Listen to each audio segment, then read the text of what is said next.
One of the most powerful aspects of Beehive is its no-nonsense search. You don't need to know any complex commands to find what you're looking for. If you know anything at all about what you're trying to find, you will find it using Beehive. As we begin to demonstrate aspects of Beehive search, keep in mind that some of these methods are dependent on the data you have stored in Beehive.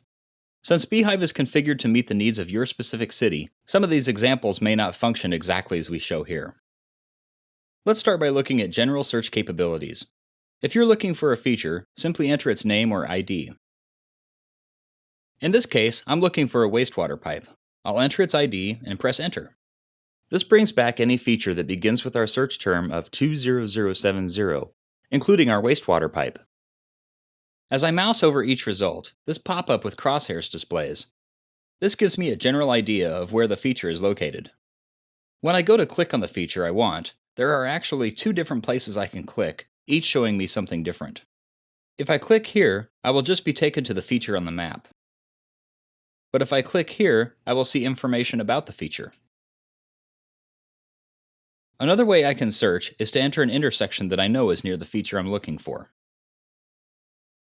I'll just enter one street name, a plus sign, and the other street name. As with any search performed in Beehive, capitalization does not matter. I press enter, and the map is taken to that intersection. I can also move closer to a feature by searching for a point of interest. Points of interest are polygons that outline areas such as parks, schools, shopping centers, or anything your city considers a location that people know about. The last general feature we'll look at is searching by address. If you know the address of a location, simply type it in and press enter. Once again, capitalization does not matter. But one thing to be aware of is the use of directionals. Depending on how your city's data is set up in Beehive, specifying north, south, east, or west may be required in order to find the address. Here's how that would play out. Let's say I need to find 1321 Webb Road. But when I search for it, Beehive can't find it. That's because the address of 1321 Webb Road does not exist. The correct address is 1321 South Webb Road.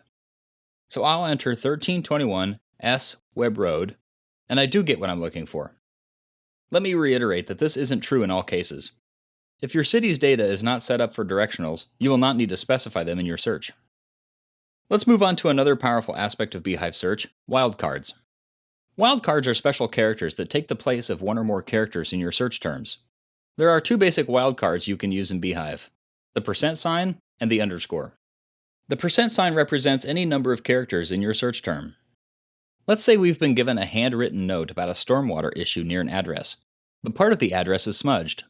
However, we can make out these numbers and the street name of Howard.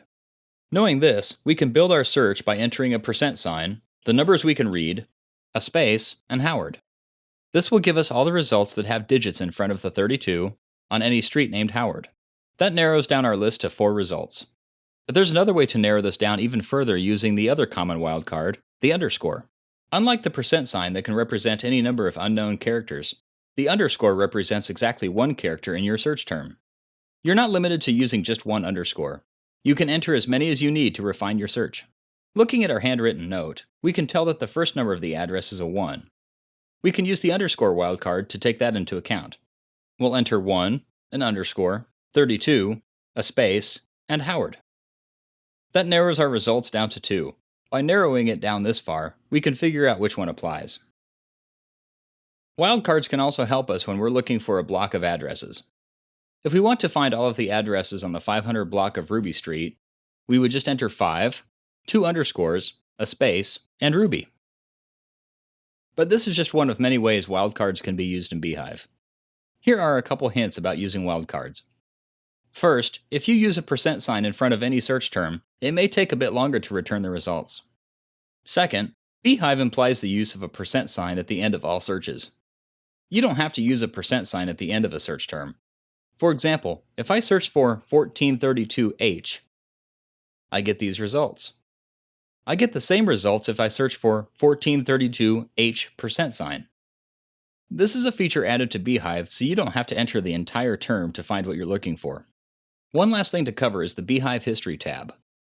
This can be helpful when you're looking at the same features every day. Beehive records each time you look at a feature, very similar to how the history in your web browser works. So instead of searching for the same feature over and over, You can access it from the History tab instead. Hopefully, this gives you more insight into the power of Beehive through its search. If you have any questions, don't hesitate to contact us by phone at 1-800-875-0935 or by email at info@beehiveindustries.com.